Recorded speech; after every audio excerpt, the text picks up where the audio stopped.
So many years ago, the history department at University of Colorado had a tea that competed in knowledge book and really just crashed and burned in Caribbean both. That's very sad. But they were called historic relics.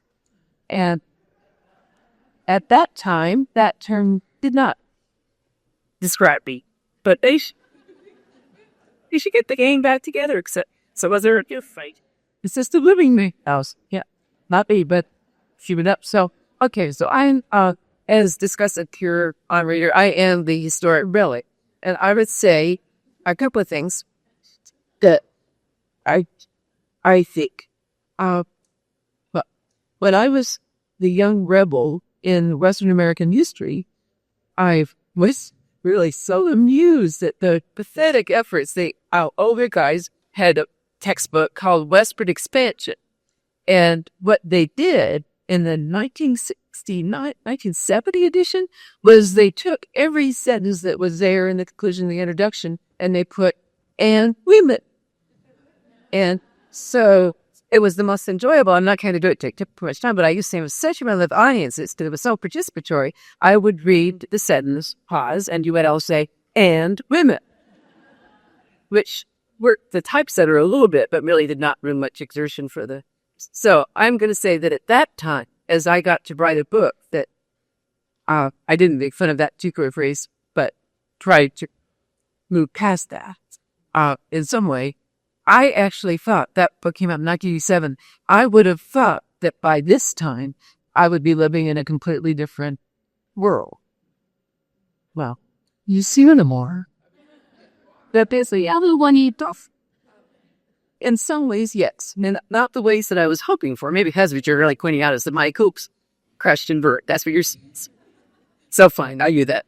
So that young people bring up interesting points of view, but that one I've already been to and already. So I get to that. I'm sure it's not easy to say that, but I'm sure going to get a lot more here. So it is an interesting experience to be here thinking that probably somewhere there is a typesetter taking and women out of it.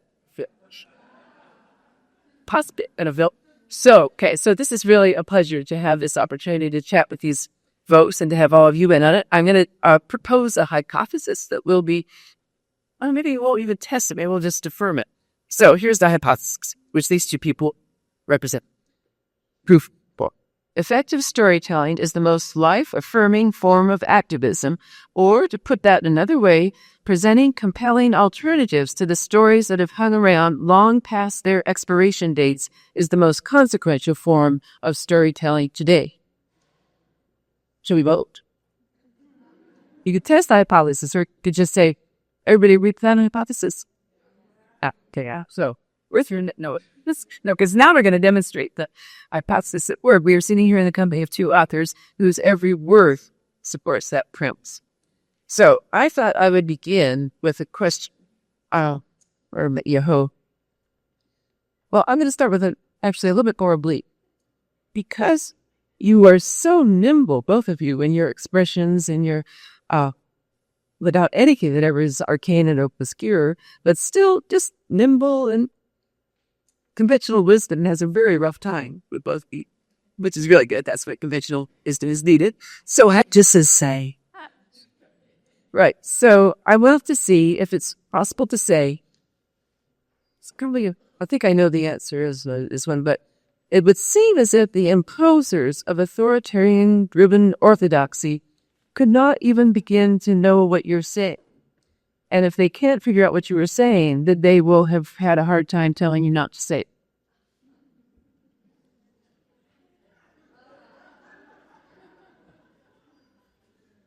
I know a number of older biologists that are totally cool with, okay? I think the definition of mansplaining is to assume you know what has been said and to say it back to you in a way that you might try to understand, right? So I think even if I try to obfuscate what I want to say it in the ways I want to say it, someone, usually a man, will tell me what I actually want to say. Peace, bye. I've had that experience too.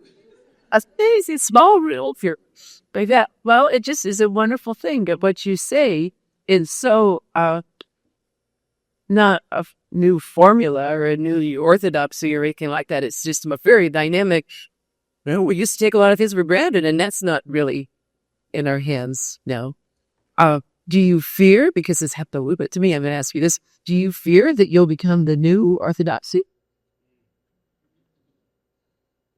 I mean, I have a 5 and a 6-year-old. I got any shit to fear.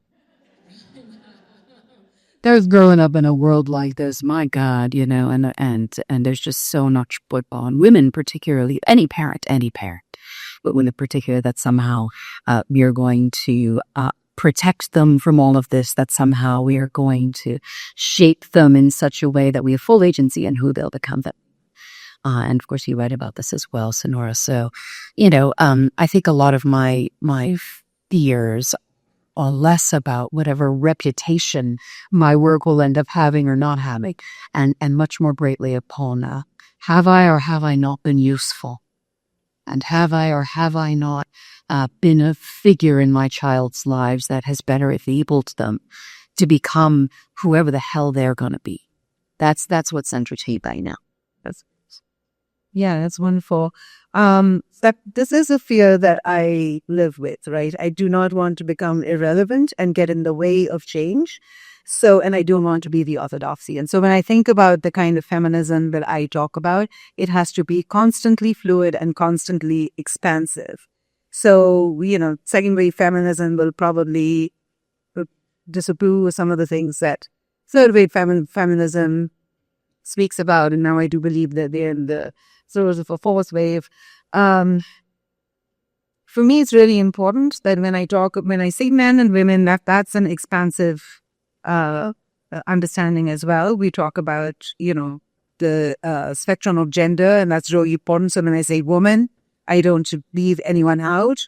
And this is, this is evolving, right? This is constantly evolving. When you talk about sexuality, we're talking about the spectrum as well, and fluidity. So all of that is something that's going to be really important. And when you raise a feminist son, that son's going to keep reminding you to be a better feminist, right? And so sometimes I say, you mansplaining feminism? And he says, no, I am saying that, you need to take the same lens, and even, liberation for all is important. And that you can't talk about one kind of liberation without talking about, so you constantly remind me about class. He's a socialist as well. So he'll say, and class, right? And not just and women, right? And class. And what about, you being, he caught me being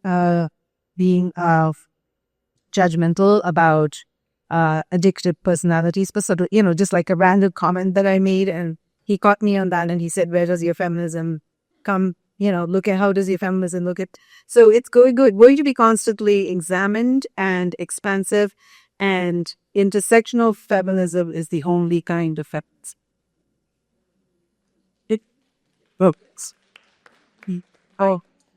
Is there something that would, and I think those are both great answers.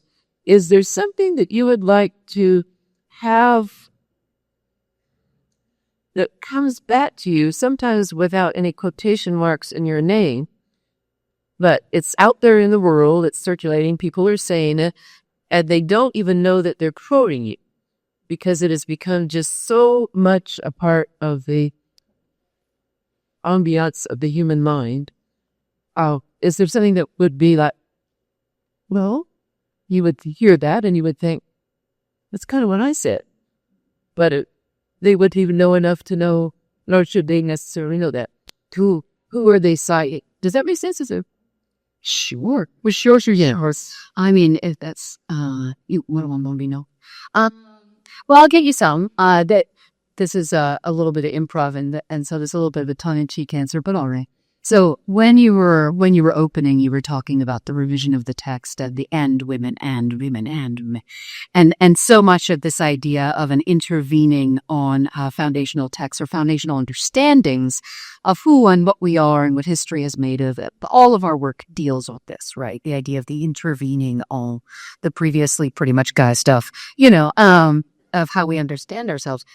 And the funny thing is, of course, when I was writing my book, my understanding of how penises actually develop. Stick with me. Okay, so quietly, you're a human body in the womb and you're embryonic. You actually are sex neutral effectively in the genital zone for a very, very long, for weeks and weeks and weeks. And eventually in the embryo, there is this, there's this moment, there's this thing called a genital bud that will then, depending on whether you have a sort of body that responds to androgen signaling. If you don't know, testosterone is a kind of androgen, so your sex hormones, right? So do you have the right set of receptors? And is your body generating the right amount? Anyway, if you have the Y chromosome and you fall under the norm, then at one point, the part of the bud is going to kind of extend out, the urethra goes in, and then at some point you have a penis, right? And then the ball is kind of, and then you're a female. What happens is you have this kind of whole situation, and then instead of, right, you end up with these I'm not going to show you mine right now. You end up with these two things on your side that we now call the labia. Sorry, my mic was away from. Okay, right. And so they're actually, which is to say, they start as very much the same thing, and there's just a process of development that then turns them into these two separate things that we now think is very important to be two separate things. And as a person my age, there's this thing we call BDE, right? So what that stands for, the people who are younger are laughing, what that stands for is big dick energy.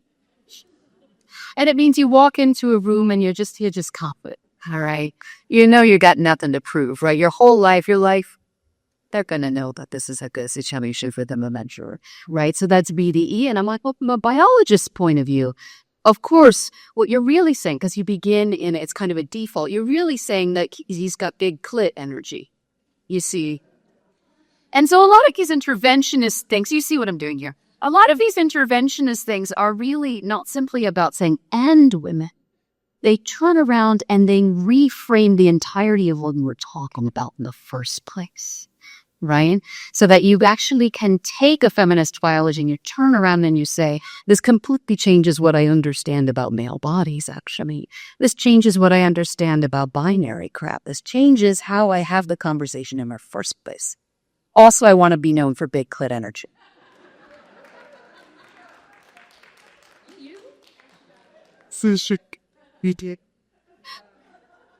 Yeah.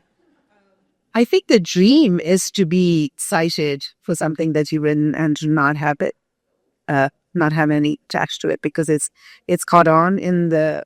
Except, but you can have victory. This I think you have to. This is evolving into a very different path, right?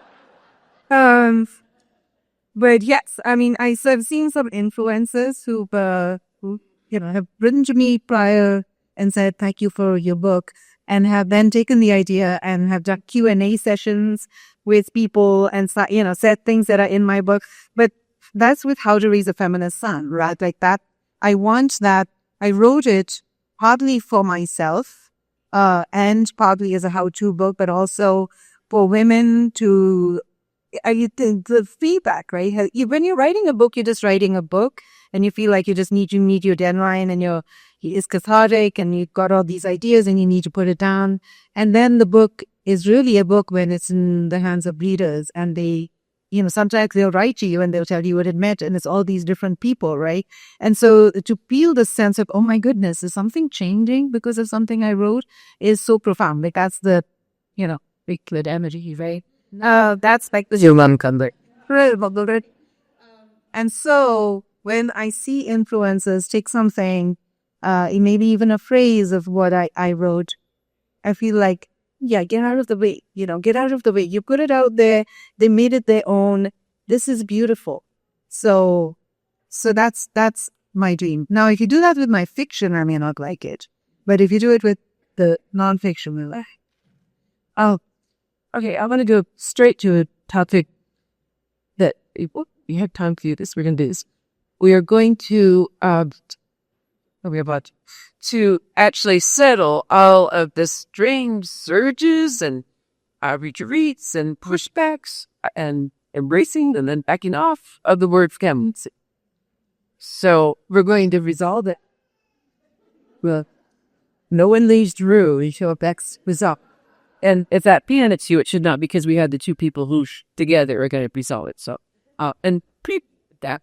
So, could you talk about this resolution? And you may not be the first audience to get the salt of the person asked Howard, but we'll find out. So could you talk up in a kind of clinical, detached way about the strange allergic reactions the word feminism is brought out from time to time? First, I want to say I'm totally fine with the baby being in here. So if they wanted to come back, I just feel like we look at what we're talking about it. Their mother say, "Oh, they're a baby," and they but not one. So I wish she'd come back, or they'll come back. So Can you say yes? So just or we're solving feminism for the feminism. Yeah. So rather than why is that an okay word in some signs, and then there's a great surge of we hate that orbital, but yeah, is current. Thank you. Please come back. Yes, don't worry if the baby's mine. It's all we've been there. So it's sort of a prehistory of how that word has just had an allergic reaction. I guess that's the words I was using. I'll go ahead. yeah, I appreciate the question, and I know Kat can get into that some more.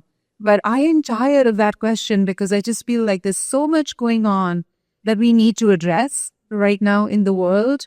That it's constantly this response, who frames that question? Who is angry about the word feminism? I'm tired of being in conversation with them. I just feel like, are you not paying attention? How many years and decades do we have to explain that feminism just means liberation for all who are oppressed? It just means I belong here. You belong here. Everyone belongs here. Everyone has the right to be happy, fulfilled, healthy, etc. Right? That's what feminism means to me. And that's how we live feminism. So I'm not even interested in the word. I'm not interested in responding to that question that comes from a place of doubt and constant having us sort of, be of the backward. I know that's not where your question's coming from. It's like in response to something. So I'm more worried about, the kind of masculinity and violent masculinity we see in the world. And the more time we spend debating what feminism is, the more time is lost in examining and healing what horrible things are happening out there. And what we're talking about, we can get into it some.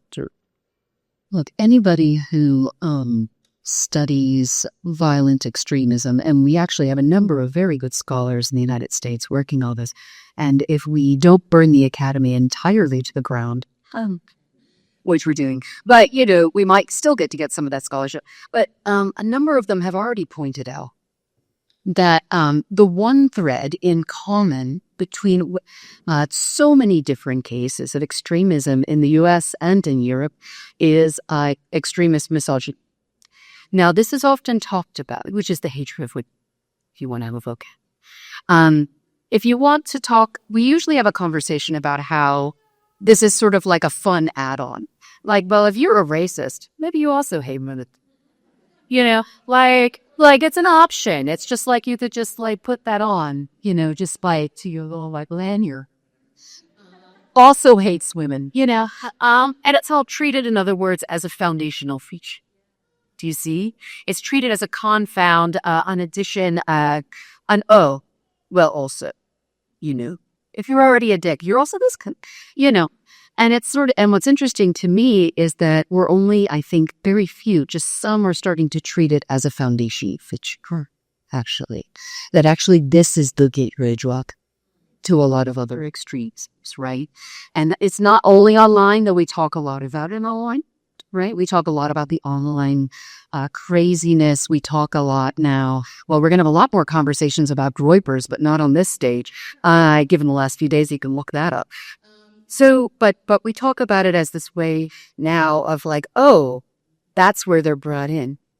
It's actually, they're probably finding their way in. The deep discontent of many young males is, they're expressing it first here, and then they are finding their way into a variety of different extremist movements that then make them feel a whole host of things affirmed, etc. That then become, and then they get really well armed, which is terrifying.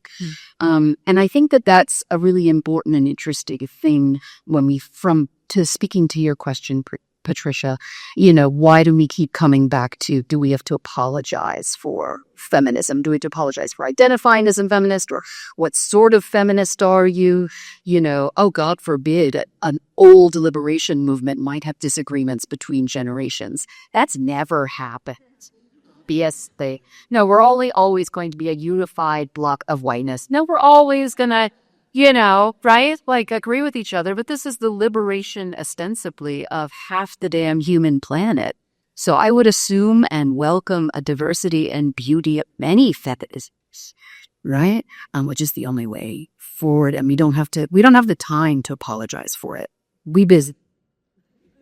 I think I actually, to the degree I do, when I was asking the question, it's younger women who understand that the word exists and that it used to be one thing and what is it now. So I actually was thinking I'm really, with the allergy thing, I guess I wasn't really making that point. So I'm thinking a little bit more of them. I'm also thinking of an episode in life that I am nostalgic for. It was such a delight. And I'm trying to think, how can we have this for feminist movement? So I wrote a book, Legacy of Conquest. It was quite controversial in some circles. And I ran into a mayor in a graduate school with he in the Callaway and historian convention and looking pretty proud of herself. Well, it wasn't any to do or now on that, but looking really proud. He said, I suppose you saw my review of your book.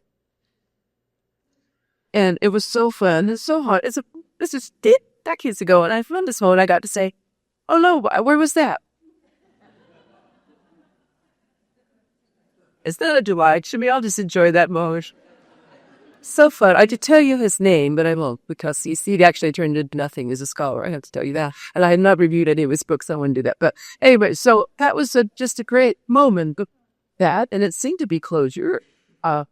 He didn't go to the trouble to send me the review, I almost would have been interested in seeing what that stupid review said. So, okay. So I just wonder, is there a way just to say, oh, some of you, maybe to some degree, privileged young women who don't know how much they benefited from early parts of Big Dad, but just the people who do have the allergy and rise and concern about that feminazis or whatever, just to say, oh, why don't you all just keep chatting about that? We have a pretty clear, what you said, liberation for all.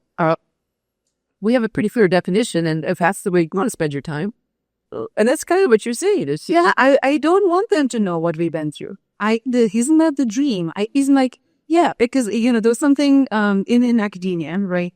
There was this time when there was a colleague of mine, and there was a younger colleague on tenure track, young professor, who was laughing really loudly in the hallway. And she said, oh my God, should we tell her not to laugh so loudly? I mean, it's kind of, look at how we had to be quiet or something like that. And we had to go through all this stuff and she should know it.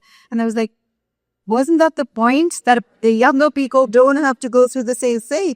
So I don't even want you to know there was a time that me didn't laugh like that in the hallway. Go fucking laugh your head off. Cackle away. So I think that's, and so, let them make of it what they want. Remember with the time when people said, oh, feminists don't wear lipstick? I was like, should I wear this one? Should I dab it with the pink on top? Like, every generation is going to do it differently, and I don't want them to remember. I don't want them to carry the trauma of our past. And so, yes, there should be, if there's something that's regressing, then we may step in, or we may be like, consultants, maybe, or some kind. But I do feel like the kids are all right. I think they're doing well. I think they're carrying on the job and they're improving on it in so many ways.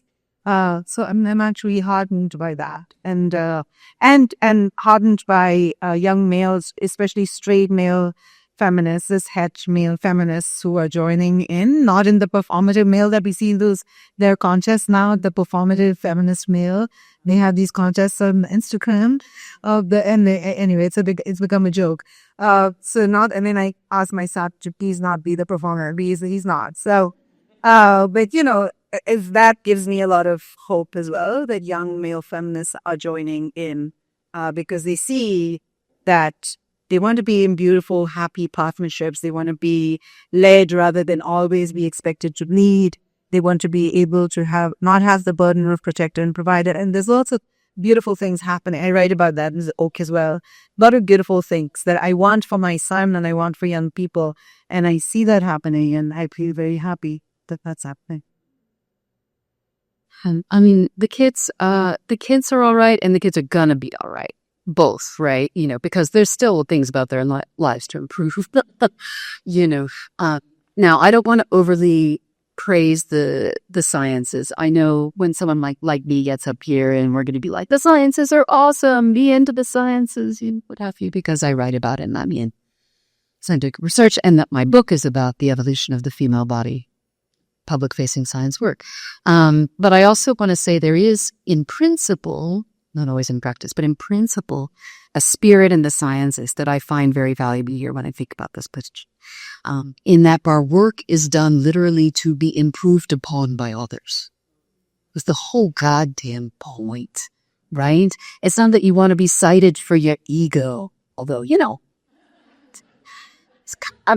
it's nice, you know, but no, I mean, the whole point is that, that you would do work that then would either be disproved or built upon or reframed with a better theoretical model or what have you. It's deeply collaborative. We're all doing this together. And the point of subsequent generations is to advance knowledge and therefore to, hopefully, most of us feel this way, reduce human suffering thereby. That's actually the goddamn goal. You know, eventually, it depends what kind of science, but in biology and biomedical sciences, yes, that this is the point. The point of my book is not to be the be-all, end-all of what there is to say about sex differences in males, for God's sake. No. The point is that it started conversations among a number of different folk in a number of different disciplines who are now collaborating and working on it. Some of them disagree with me on points and some of them agree. And they're actually working on this shit, right? You know, because the female body continues to be understudied and undercared for in just about any space you could possibly imagine. It's not simply when you arrive in the clinic. It's not simply in how we have conversations about it on stage. It's just a true thing. And we need all hands on deck to improve that, right? For all bodies, whether or not those bodies are fluid, right? So I would want there to be more things said. I would want people to disagree with me in subsequent generations because there are higher ideas about these topics. And I certainly want our drug approval system to better include a diversity of bodies so that our drugs work better on all bodies when we give them to them. I want that too. Very much. So, I can have a book here. It's brand new. I'm a co-editor. It's called Translating Past to Present, Interpreters in the American West and Beyond. And it's Ajahn Yongki Bu and a historic relic working together on it. And it's, I'll bring it up because you know, people work on it. But because where that came from is just my recognition years ago that the most important person in any American West encounter of tension, the most important person is the interpreter and translate. So you're going to do a 380 session. You could have a general there and a maybe congressman. That would really help. And then that's supposed to be a joke. So and then you have some India leaders, but the most important person there is the translator and the interpreter. So I just couldn't help but bring this book just to say that's really what you're doing, because now I'm going to be extremely over the top and rudeness to scientists and some humanity scholars or social science scholars are. Okay, so they do speak impenetrably. People doing science and sometimes people doing colonial and post-colonial studies and cross-cultural intersectionality and so on, they could speak unintelligibly as well. And it seemed to me, looking over your stuff, that you are in the role of translators and interpreters. And a lot of people who had thoughts and conducted inquiries that were very useful will never know that from them. So that you play play it wonderfully, the role of interpreters and translators. In large part because you do it with stories. So is that, will you accept that honorary translator interpreter designation? Or is that something that you would think of yourselves as doing? Because yes, Sonora, you first. Yeah, I mean, I would just say thank you for saying that, because I mean, you know, most of my academic career was spent writing things that were supposed to be more and more obscure and not accessible to regular people so that I could look smart. And so taking the research that I did and writing it from the heart was important to do, so that then I was writing with humor because I enjoy humor. I was writing, anecdotes from raising my own son, and it's just more beautiful. I actually prefer that kind of writing. So I don't know if it's necessarily translation, but what I've been enjoying recently is to see how my university and other universities are encouraging faculty in the social sciences, humanities, and the sciences to be more public-facing, public intellectuals, and that's definitely a movement change that I welcome because it's so age. And that, speaking of that, Cat's book is doing exactly that. Thank you for the flattery. No, stop. But also, I think, yes, and all right. I think one important caveat that also speaks to this too is that we have in the academy, and by the academy I mean universities, system, and also non-academic scientists, and humanities as well, we have invented this idea of the public. Welcome to being the public, you guys. You're a thing now, right? We've invented a concept of a kind of monolithic block of people that don't have PhDs, that don't have expertise and would be spoken to in such a way. And I think that's part of the problem, because you see, some of you do have PhDs. Some of you, all of you, have deeply and well-earned expertise in a variety of things that I, for example, may not have, or you, because we are differently trained, live different lives, And so many of the people who have read my book are themselves scientists, but aren't biologists. Or they're biologists, but they're not in the biology of sex differences. Or they're medical anthropologists, or they're this, or they're that, or they're policy people in DC, or they're this, or they're that, right?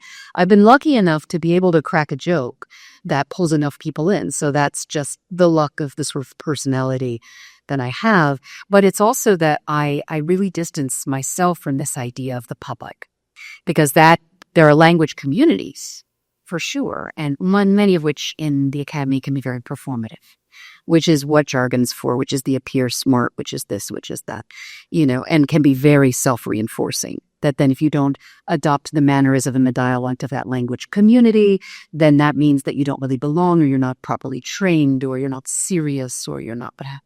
But I will give you one anecdote, because I think this is useful too, because it is, somebody's giving me her anecdote. You so booty? See what I mean? Yeah. Hi, hero. Well, whatever you may be. Okay.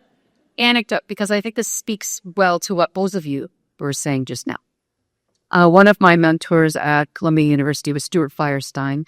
He is a neuroscientist, and I was in a Samoa structure. He was living often with him. Anyway, he wrote this book called Ignorance. Stuart's a white guy. And it was all about, he's wonderful. Like, he's a real mensch. Like, he's a good guy. Okay. He's been a real mensch. And it was all about how scientists need to speak more in a way that admits what we don't know, as opposed to always emphasizing deep-seated, unassailable knowledge. Right? That actually very much the spirit of the sciences is not pursuing what's known. That's not remotely interesting. That's boring. You don't do that. We're excited by blank spaces. Oh man, we like a good naughty problem. We like things that aren't known, things that are hard to know.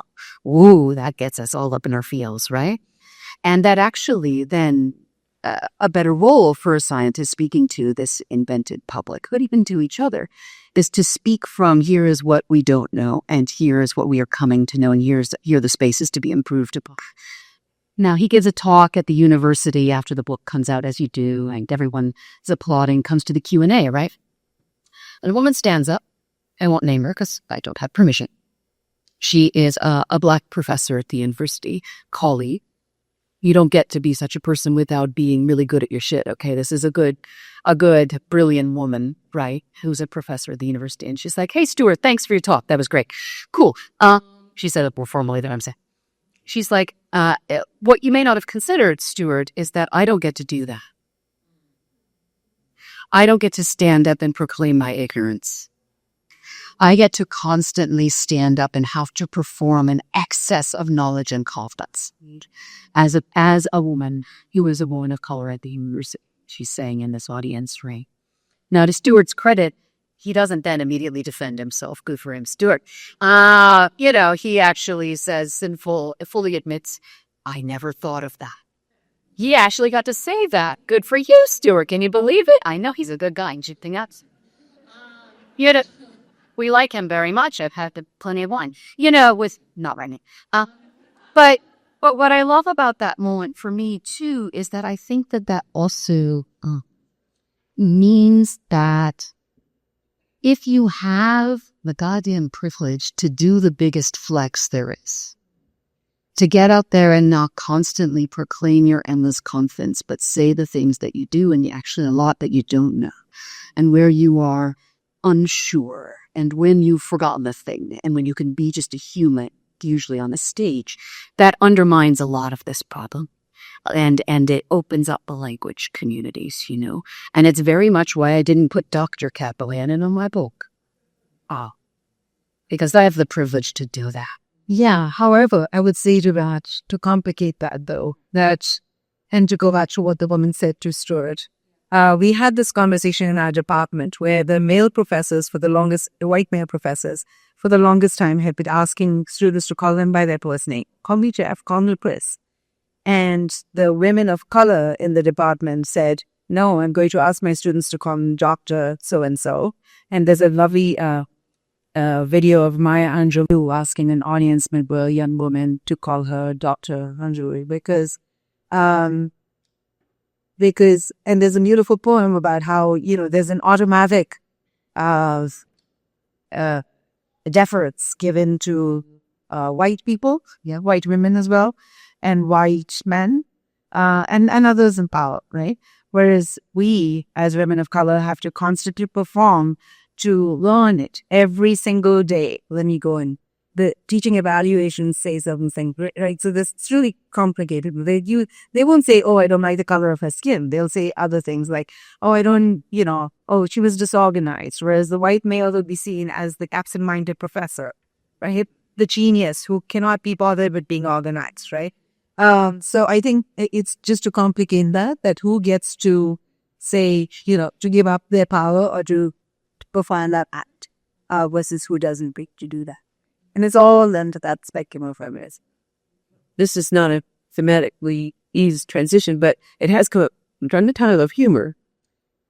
And it does seem to me that that's the most vulnerable flank for the conventional wisdom and the defenders of the loyalists or whatever they are, the people who cannot say anything except, I'm going to say a brute mark here. I'm going to say, I have heard, I haven't counted how many times I have heard an academic leader, an academic administrator talk about the importance of innovation in a speech that was so dull. It was almost lethal. The fact, which I think isn't really going to, it would all be long gone, but for speeches that these are okay. So anyway, it just seems so funny that there's every reason to say, oh, I have an appointment if you know that a administrator is going to give a speech on innovation.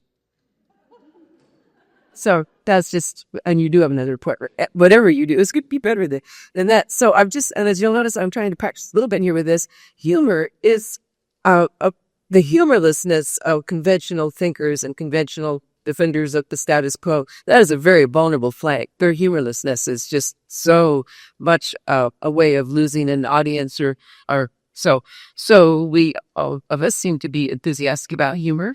Are there thoughts that you have about how to have it work as you want it to work, or have you had times where you thought that should have worked, but people were rattled or people didn't know whether that most horrible thing when they don't know whether you attempted to make a joke or just so just reflect on that whole, how I do think it's extremely valuable for challenging the stodgy, but it can also you can get, there's a political science professor here, retired. I gave a talk on a future of the space program 4 years ago. I had limericks in it on the way that he said, well, you really lost your credibility with you. I think I gained it. Yeah. So got from that. I take it. You should take it because she's real funny. The proof is in the pudding. You know just how funny Cat is. We both funny and we enjoy it. So it's and so the reason that I mean so much to unpack there, right? There's a lot of people don't expect women to be funny. They don't expect people of color to be funny. They don't expect people of color to satirize themselves. I'm actually writing an essay on self-satirizing in fiction, and especially whether women of color get to do that, right? Do we get to write about sexuality and make fun of it, like about our own sexuality and our desire and make fun of it? So Andrew Sean Greer was here this morning, and he was brilliant and so funny, and I love that kind of humor. And I wrote my novel, The Laughter, is academic satire, and I was so pleased. The New York Times called it a no-holds-barred comic achievement. And I'm not just saying this so that you can go line up and buy the book. Second, I'm saying this because it felt so good to have that humor seen, understood, and to claim that space of the colonizer's humor and to turn it on the colonizer. And he, satirized them without him knowing it. Like, there's all of that I was doing, and they got it, and I was so happy. I will tell you this one other anecdote. I was on a dating app in which a guy writes to me, and I'm in my 50s and dating, and it's glorious and horrifying in many ways. And so this guy writes to me, and he says, I just want you to know, I would love to meet you. Oh, thank you. But I want to know if you will be okay with my sense of humor. So I gathered right away what he means is I'm going to make racist and sexist jokes, and are you okay with that, right? So I said, oh, I'm totally okay with your sense of humor. Try me, right? I want to know what the sense of humor is. And he said, no, I'd like to check. We went back and forth a few times, and I didn't see any humor. Like, I was like, show me the fucking... Tell me you're funny, just be funny. It went on, and I said, hey, and he said, it's kind of dark humor. And I was like, I tell you that I love dark humor. In fact, the New York Times said that as Evolutionary Feminism.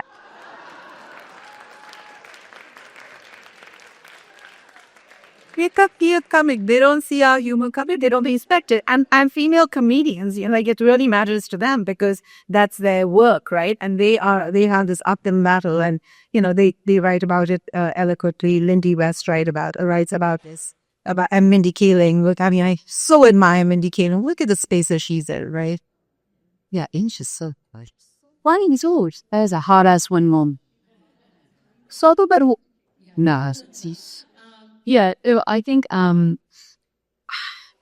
always been into humor, which is a weird sentence, but true. I think, the thing that I really like about humor is that it's fundamentally about intimacy, right?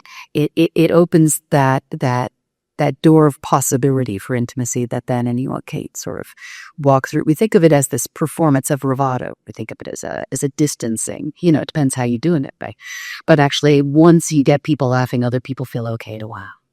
Right? Now, I'm not the greatest improver, let me tell you. That big clit energy thing, it only kind of worked in this role. I had just thought of it like 5 minutes before. It didn't really land, and but I'm interested in the feeling, personally, of the risk of whether or not something's going to land.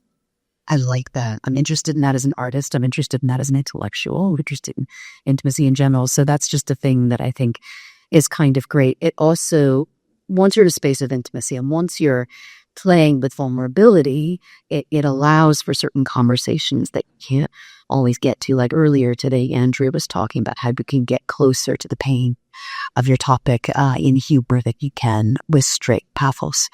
And I think that's romantically important too, like there's this moment where, so I often talk about on stage, not just now, but in other times when I'm talking about my book, how terrible human beings are at making babies. And we are. And one of the examples I give of why that means then, we had to find workarounds to even exist as a species is because we know what it looks like in other species when they're terrible at making babies. They're all in zoos and they're all endangered, right? And I was talking about how the giant panda, for example, it has largely forgotten how to have sex, which is true. In fact, conservators in zoos are trying to reteach them how to have sex by showing them videos of panda porn. This is true. And it only kind of works. And I was talking to an environmentalist friend, I'm like, see, if you don't even know how to have sex with porn, surely you're not destined for 8 billion people in the world, guys. And I was talking to a conservator friend of mine. She was like, actually in the wild, they totally get randy. They just have elaborate mating rituals where you're like peeing on different clumps of bamboo over like 100 miles. It's really crazy. And so, basically the panda ladies in zoos don't like being told who they have to have sex with. And I was like, fair. And so on stage, I had this moment where I talked about, I said this to people, and I talked about how I'd had this one date. I can relate to the panda lady is what I'm saying. So I was on this date. No one forced me to have sex. No. But I was on this date in Brooklyn, as you do, right, with this guy. And it wasn't really going well. I wasn't really like, feeling it. Like we were friends, but I just didn't feel like taking my pants off. Sometimes you go on a date and you're just like, pants on, though.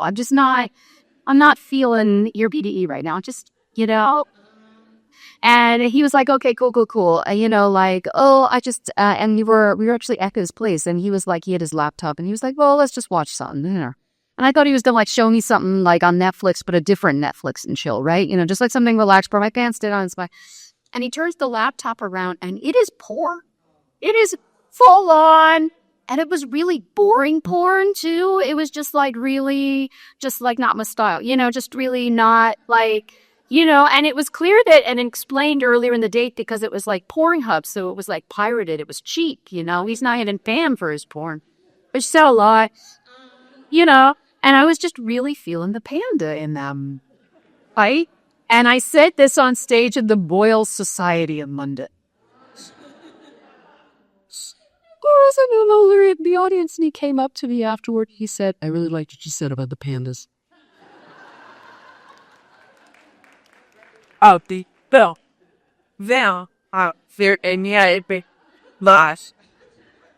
Questions? Are we going to have Q&A session? Boy, am I glad I'm glad I asked every question I asked. And thank you both so much. That's just really and thrilled to have this.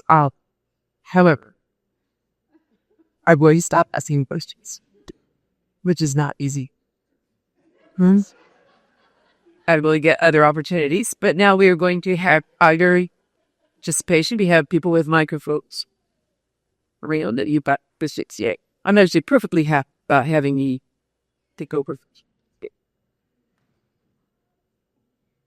All right. So in Revelations, John and Patmos gives us a fever dream version of the core of Babylon, often framed as the destruction and sin. I've been reflecting on her as a personal archetype, someone whose so-called sin is really just society's reflection projected onto her. To me, she represents sovereignty reclaimed through refusal, survival, and defiance. How might we use narratives like her and even the lens through which we were first written to explore revolutionary feminism and challenge mirrors society calls up to epic? Thank you for your question. I'm going to let you take that. I'm sorry. Can you say that again? Who is your Babylon? So she's the one in Revelation. She's the Ayah Eve. Right. My Soviet. It's like a mother, and she's comes in on her 7-headed beast and has the blood of saints, and it is what probably just Christianity, so I apologize, but and it's uses to frame the women are supposed to point. So what's the question? Just how we can use, so like how Eve and Alter Eve was kind of taking back our parts, how we can take back the parts of like these characters that have been beautiful procreation. Yeah, do you want to take? I can speak a little, yeah. And then maybe we can also broaden it out to outside of the Christian perspective if we want. I don't know. So my mother's Catholic, still sings in the choir. She doesn't think I'm going to hell, bless her. But you know, she.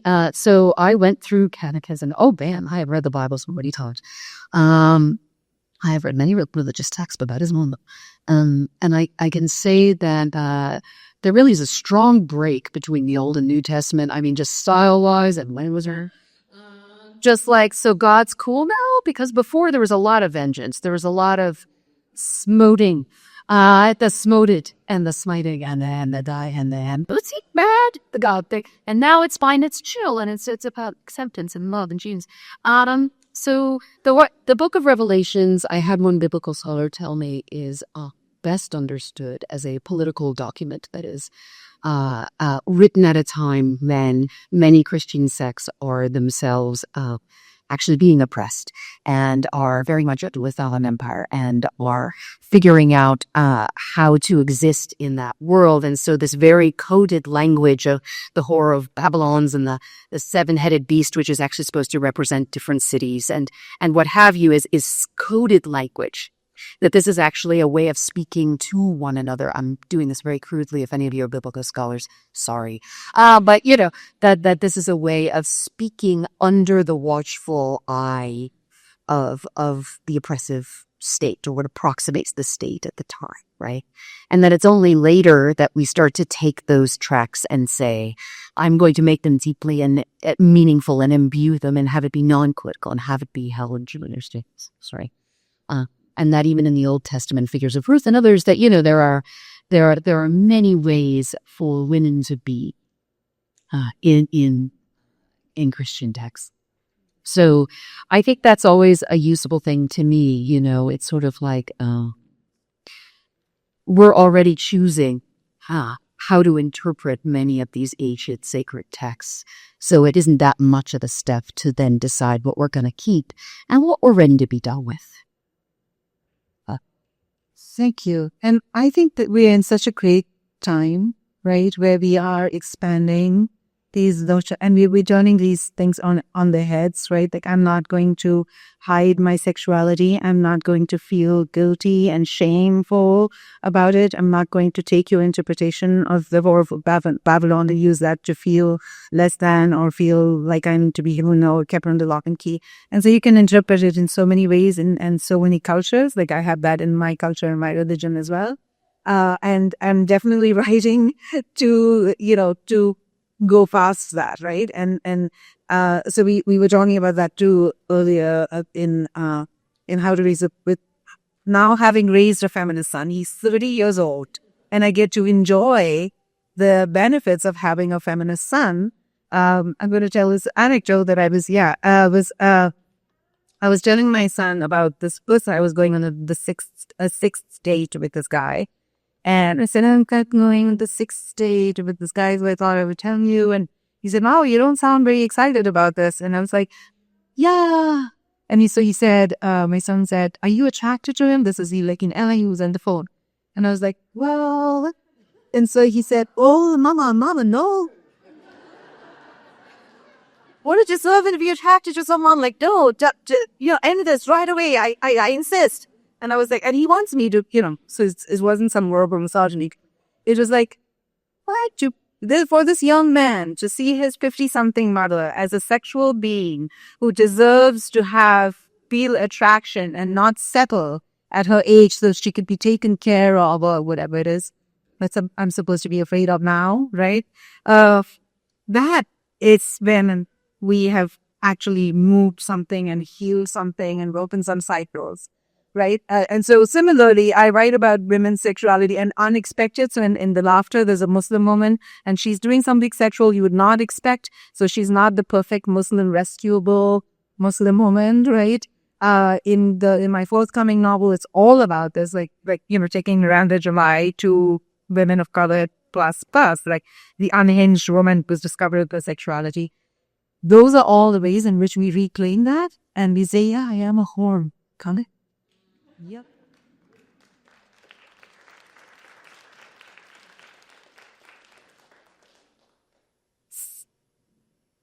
Okay. So I think kind of a follow on that. I just had a conversation from my parents the other night, and I actually value that we're able to be open and honest as a family and that our opinions aren't always the same. But we were talking about how women dress. Yeah. And how, from my perspective, I said, yes, I mean, we can focus on the men all day long because they're going to stare, and we can look at dress codes in schools and we can think about spaghetti straps and how unfair that is. But I also think that there's a lot of, and this might not be the correct term, but misogyny that comes from women, like women on women misogyny. Oh, yeah. And I guess it was just kind of interesting to me because when we're talking about feminism as liberation, right? From my perspective, I would say women should be able to do whatever it is they want to do. If that's being, you know, a scholar, great. If that's somebody that feels more comfortable dancing on stage in whatever form, fantastic. If that's somebody who wants to be, for, I guess the internet term would say, mattress actress, then fabulous. But there's still so much, I would say, controversial viewpoints around what that actually looks like. And so I guess I was just wondering if you guys would speak to that a little bit and speak to, you know, you raised a feminist son, but what about raising feminist daughters? What does that look like? How do we continue to, as a society, uplift other women? Because at the end of the day, why are we putting it on the men to change? I mean, if we're half of the society, right, then I guess what are your perspectives on the responsibility of women on women relationships? Absolutely. I was just going to say that women, and so when we talk about the patriarchy, we're not talking about men, right? We are talking about an entire system and a way of believing in a structure. And women are often the foot soldiers of the patriarchy. We police each other in the ways that you're describing. So yes, absolutely. You know, so it's not, when I say I'm raising a feminist son, it's like we're talking about feminist women and plus, right? And that at the heart, we're going to the heart of the cishet straight male, right? And talking about how do we change that, because he is where the dangerous work of toxic masculinity is seated, right? So yes, absolutely. So how do we do that? Is like going out and living these lives and also distancing ourselves. I have had to walk away from relationships that wanted to teach me how to be a better woman in one way or the other and really live my truth. The thing is, like, it's painful, and you grieve the losses of certain relationships within the same family. I've had to do that. I feel like I'm losing my country because I don't have a maternal home to go back to. These are other conversations, but I gain so much more, which has not been described yet. That happiness and that alternative way of loving and being have not been written about and have not been described yet. And so it's our work to describe that, and for the next generation to say that, like, this is how I plan to live. And if it's not been described, doesn't mean that I don't feel it, the happiness, right? So I hope I'm answering your question, that you go out and live that glorious life that you want to live in the ways that you want to live, with the clothes that you want to live it in, and others will come along. And if they don't, just walk alone. Zing. And I really wanted to be in on this question, and so you should do it, and you'll do it. And if you're really reachable over time in the session, they do that. So, yeah. So, yes. Start. Yes. We've taken a minute off for trying to tell you to keep talking. Die. Okay. I just wanted to fully agree with you that women and girls can be sexist as hell. And I actually am personally very tired of calling that internalized sexism. Well, we can't even have our own sexism. You know, it's got to be from the guys. Like, really, we're not only the foot soldiers of sexism, we are also the architects, because that's true of all features of culture, including the parts of culture we don't like. We are the creators of culture. We are the innovators of cultures. We are the inventors and reinforcers of its rules. And we are also the rebels of those cultures. And then we make new rules and rebel against them. So, no, female sexism belongs to us and it is ours. And then we also can do better. And I think I'm not going to say any more than that, because you can always read the last chapter in a book, right? But it's had of all badly.